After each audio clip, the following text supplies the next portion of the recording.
Bienvenidas y bienvenidos a una sesión más de la asignatura de Ciencias Química. Mi nombre es Anel Vázquez Martínez y es un gusto estar nuevamente con ustedes. Mi nombre es Doraluz Martínez López y es un placer compartir este espacio para aprender del maravilloso mundo de las ciencias. Acompáñanos a escuchar la siguiente frase célebre de George Samuel Clason, quien fue un escritor estadounidense. En lo que concierne al estudio, ¿no nos enseñó nuestro sabio profesor que posee dos niveles? Las cosas que ya hemos aprendido y que ya sabemos, y la formación que nos muestra cómo descubrir las que no sabemos. El propósito de esta sesión es que analice los conceptos de constante o número de Avogadro, masa molar, cantidad de sustancia y su unidad de medida, mol. Relacionen la masa de las sustancias con el mol para determinar la cantidad de sustancia. Los materiales que van a necesitar para esta sesión son los siguientes: su bitácora de Ciencias Química, libro de texto de Ciencias 3, tabla periódica de los elementos químicos, lápiz, colores y bolígrafo. También los invitamos a realizar un ejercicio de gimnasia cerebral llamado Pinocho. Para comenzar, pónganse de pie y coloquen una mano en su nariz. Inhalen mientras masajean la punta y exhalen sin frotar la nariz. Pueden repetir este ejercicio hasta 5 veces.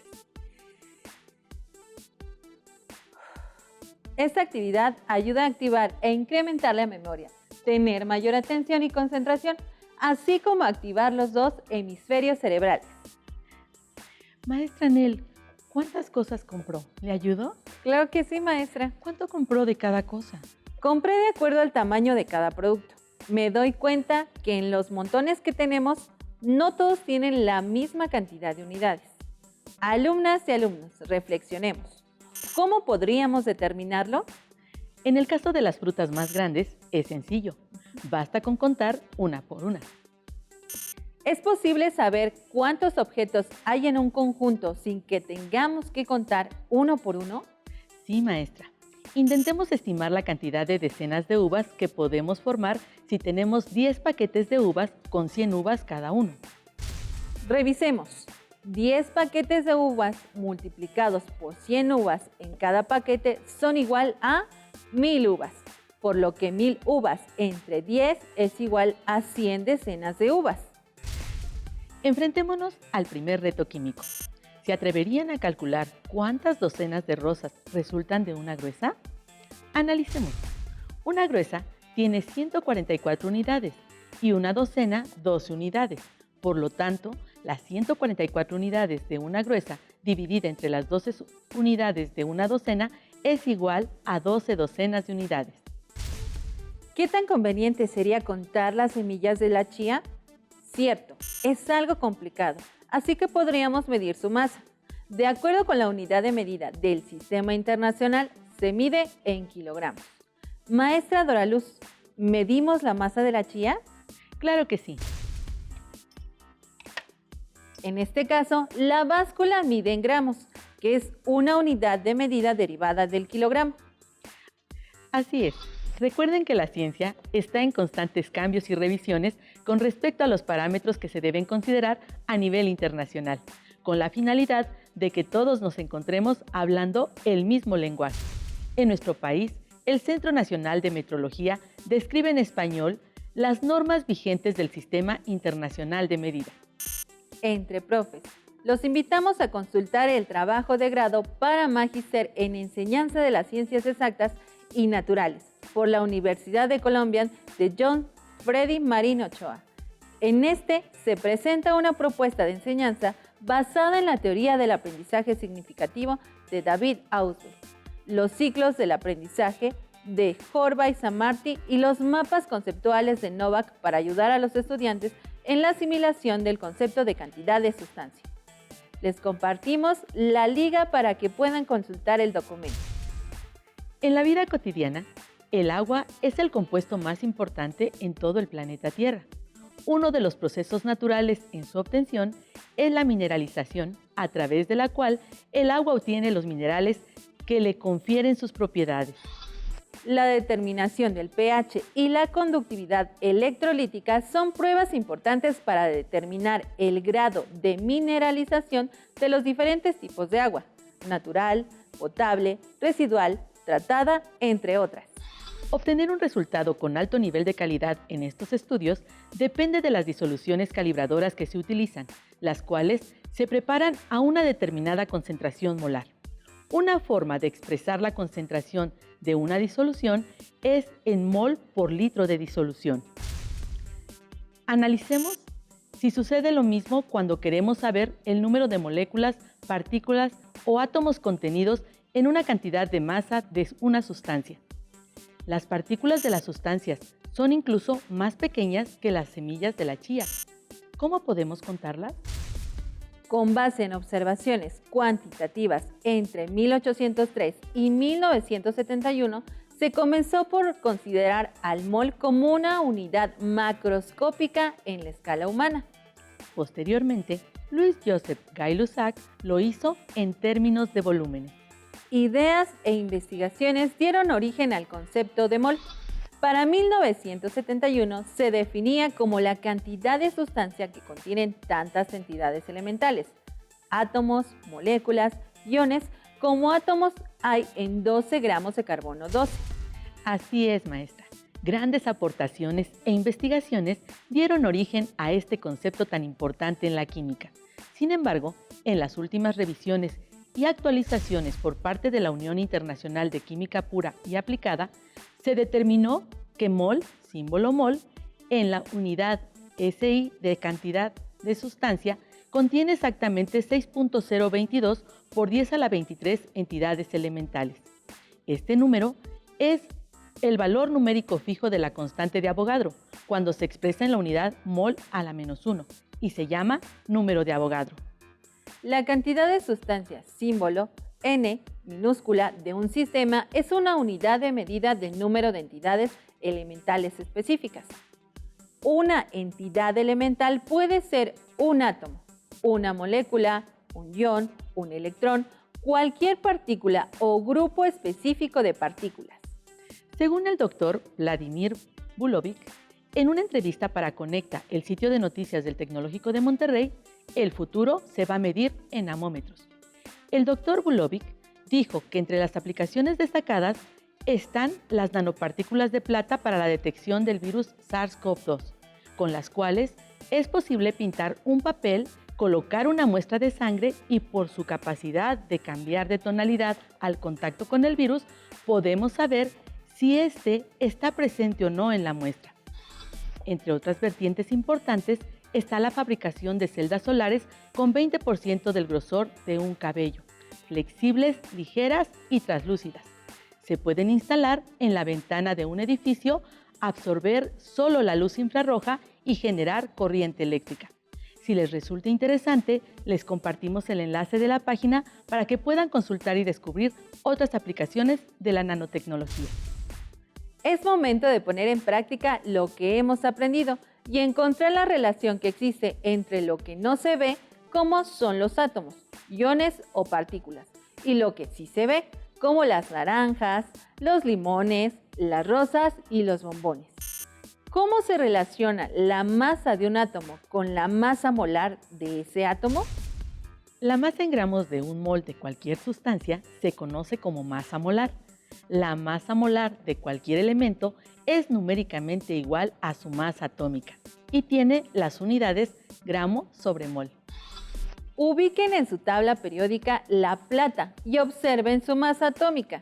Un átomo de plata tiene una masa de 107.8 unidades, por lo que la masa molar de la plata es 107.8 gramos sobre mol. Cuando miden 107.8 gramos de plata en una balanza indirectamente, cuentan 6.02 por 10 a la 23 átomos de plata. Imaginen que en su casa compraron bombones para venderlos por docena. De pronto notan que es demasiado trabajo contar cada docena, de modo que deciden medir los bombones por masa y encuentran que una docena de ellos tiene una masa de 35 gramos. ¿Cuánta masa de bombones deberán medir si un cliente quiere 5 docenas?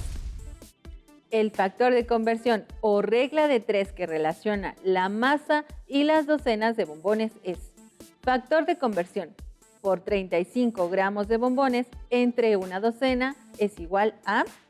Multipliquen el número de docenas que se van a vender por ese factor de conversión. Entonces tenemos 5 docenas por 35 gramos de bombones entre una docena. 5 docenas por 35 gramos de bombones entre una docena es igual a 175 gramos de bombones. Observen cómo se cancelan las unidades para obtener la masa de 5 docenas de bombones.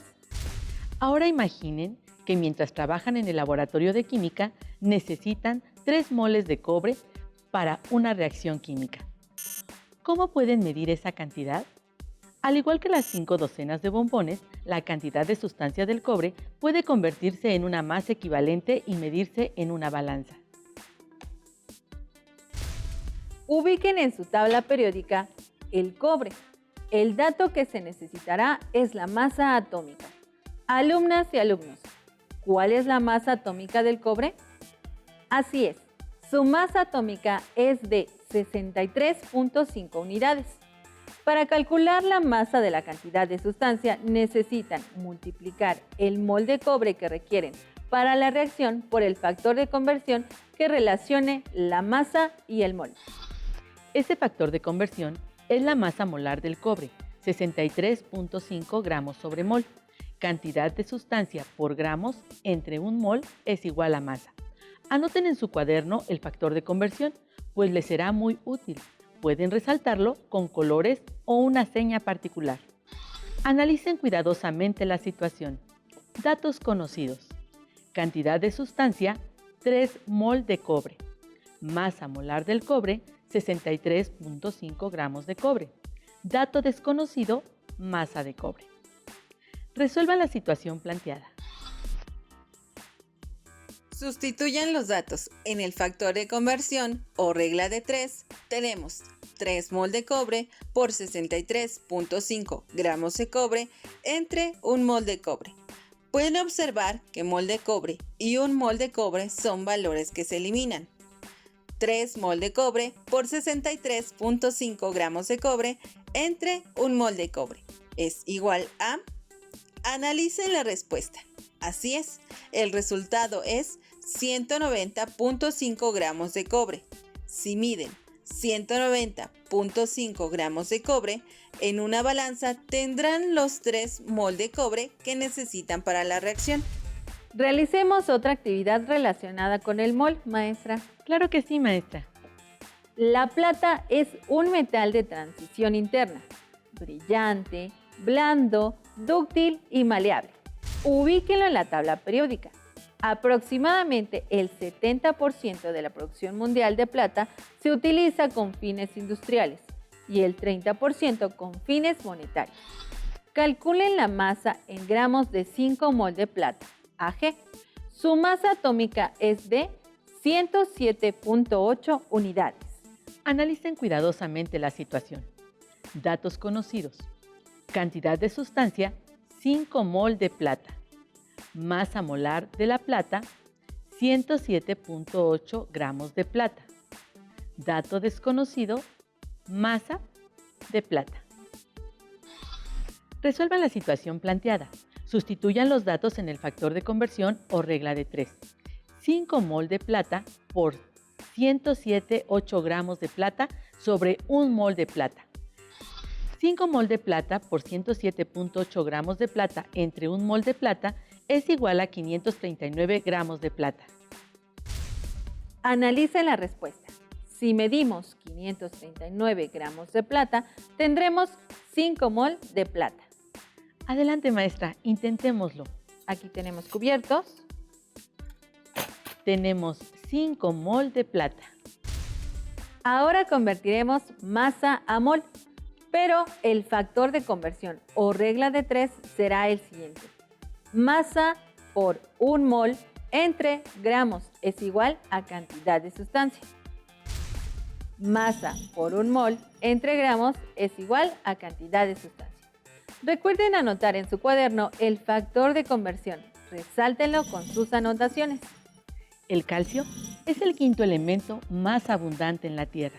Existe siempre combinado con otros elementos debido a su alta reactividad. Ubiquen el elemento en la tabla periódica. ¿Cuántos mol de calcio hay en 30 gramos de calcio? Analicen cuidadosamente la situación. Datos conocidos. Masa, 30 gramos de calcio. Masa molar del calcio, 40 gramos de calcio. Dato desconocido. Cantidad de sustancia de calcio. Resuelvan la situación planteada. Sustituyan los datos en el factor de conversión o regla de 3. La masa es de 30 gramos de calcio por 1 mol de calcio entre 40 gramos de calcio. 30 gramos de calcio por 1 mol entre 40 gramos de calcio es igual a 0.75 mol de calcio. Analicen la respuesta.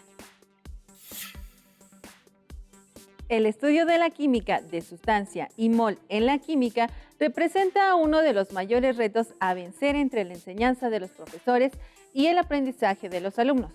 Superar el reto implica desarrollar la habilidad matemática. Para ello, nos acompaña el doctor Silvestre Alaves Espidio, académico e investigador de la Universidad Autónoma Metropolitana. Doctor Silvestre, es un gusto contar con su presencia. Es un placer estar con ustedes, Daniel. Muchas gracias. Muchas gracias, doctor. Doctor, ¿nos podría comentar qué tan importante es la cantidad de sustancia en el área de investigación de química u otras áreas? Por supuesto. Es determinante. En todas las áreas del quehacer científico y particularmente de la química, conocer la cantidad de sustancia es fundamental.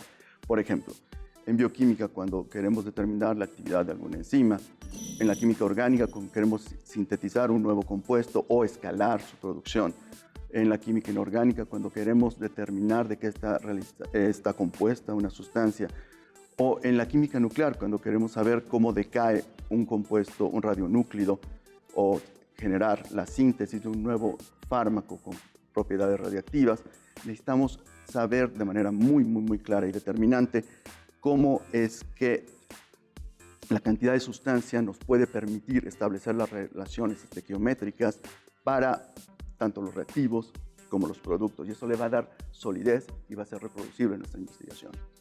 Muy bien, qué interesante el concepto de mol en la medicina, ¿verdad, doctor? Lo es. Muchas gracias. Doctor, ¿nos podría compartir cómo le ha ayudado el concepto de cantidad de sustancia en las investigaciones que realiza? Con gusto. Para eso me gustaría platicarles brevemente a qué me dedico. Por favor. En mi laboratorio tratamos de identificar compuestos que sean capaces de incrementar el periodo de vida en un modelo experimental que es un gusanito pequeño de 1 milímetro, transparente, y que para suerte y para fortuna nuestra, este gusano se parece mucho biológicamente a nosotros, mucho más de lo que esperaríamos.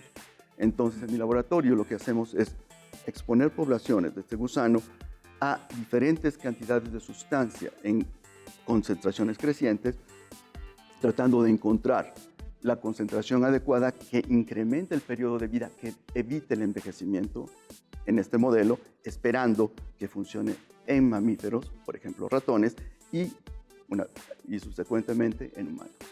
Entonces, conocer de manera perfecta la cantidad de sustancia que utilizamos es determinante para que podamos reportar una concentración de un compuesto que sea capaz de producir un incremento en la sobrevida de este animal y que le dé credibilidad a nuestra investigación. Muchas gracias, doctor. Qué importante el estudio de comparación en los insectos, en los gusanos y en un nemátodo. Y pasarlo a los mamíferos. Así es un modelo de investigación. Porque estamos estrechamente vinculados de alguna manera. Así es. Muchas gracias. Doctor, ¿qué tan útil resulta estudiar las reacciones químicas en términos de cantidad de sustancia? Una vez más, determinante. Y esto podría parecer obvio, pero no lo es tanto. Y para esto te comento, por ejemplo, en física clásica podemos tener 1 kilo de plomo y 1 kilo de hierro. Si tengo 1 kilo de plomo y 1 kilo de hierro, la gravedad los va a traer de la misma manera, con la misma fuerza, en la misma magnitud. Sin embargo, cuando estamos hablando de reacciones químicas, las reacciones químicas es lo más parecido que tenemos a la magia. Somos capaces de transformar la materia utilizando conociendo sus propiedades. Y aquí no es solamente la cantidad lo que es importante, sino las propiedades. Pues no solo son 3 gramos de esto y 3 gramos del otro, son 3 gramos de un compuesto que tiene ciertas características. Y esto es lo que hace la diferencia. La cantidad de sustancia nos habla no solamente de la masa, sino de las propiedades. Muy bien. Doctor Silvestre, ¿qué mensaje les dejaría a las alumnas y alumnos de educación secundaria para que sigan interesándose en el estudio de las ciencias? En este sentido, creo que sería importante la curiosidad. La curiosidad es muy importante, observar lo que sucede a nuestro alrededor. En cada momento están sucediendo cosas fascinantes con su cuerpo, en su entorno. Y se pueden preguntar, ¿por qué si tomo una pastilla disminuye mi temperatura corporal o me quita el dolor de cabeza? ¿Por qué yo soy diferente a mis padres y a mis abuelos? Porque estoy envejeciendo, porque estoy cambiando. Y observar de una manera crítica nos permite introducirnos al fenómeno que conocemos como método científico. Somos capaces de preguntarnos, de explorar y tratar de respondernos a esas preguntas. Entonces, mi consejo sería observar y observar críticamente. Muchas gracias por compartirnos sus conocimientos, doctor Silvestre Alavés. Fue un verdadero placer estar con ustedes y muchas gracias por invitarme. Extraordinarios conocimientos nos ha compartido. Le agradezco mucho. En esta sesión aprendimos que de manera cotidiana contamos objetos agrupándolos en conjuntos de 2 llamados pares, de 12 llamados docenas y de 144 llamados gruesas, entre otros. Pero cuando se trata de cantidades más grandes como los átomos o las moléculas, hacemos uso de una de las 7 unidades fundamentales de medida adoptadas por el Sistema Internacional, conocida como mol, cuya magnitud es la cantidad de sustancia. La cantidad de sustancia es una medida del número de entidades elementales especificadas.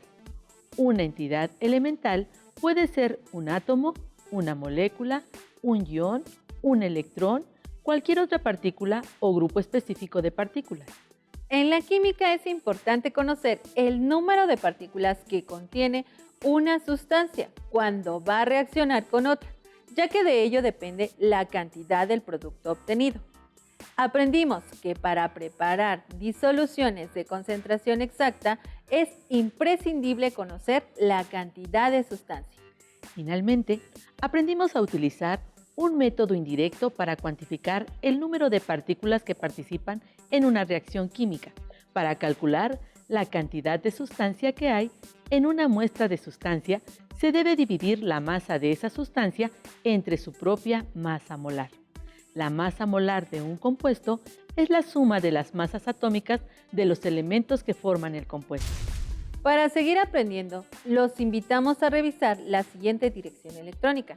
En ella encontrarán información con respecto al Sistema Internacional de Medidas en nuestro país, México, o bien pueden consultar por medio del siguiente código QR. El tiempo de esta sesión terminó, pero aún queda mucho por aprender. Los esperamos en la siguiente sesión, aquí en Aprende en Casa. Hasta la próxima.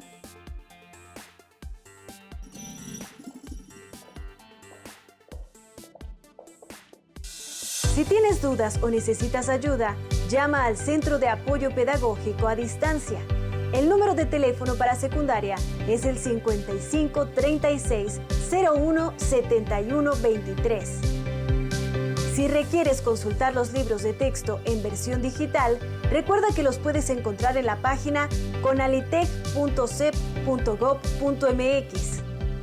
Y recuerda que también cuentas con el sitio aprendeencasa.cep.gov.mx, en donde podrás ver nuevamente los videos de los programas y además encontrarás actividades para fortalecer tus aprendizajes.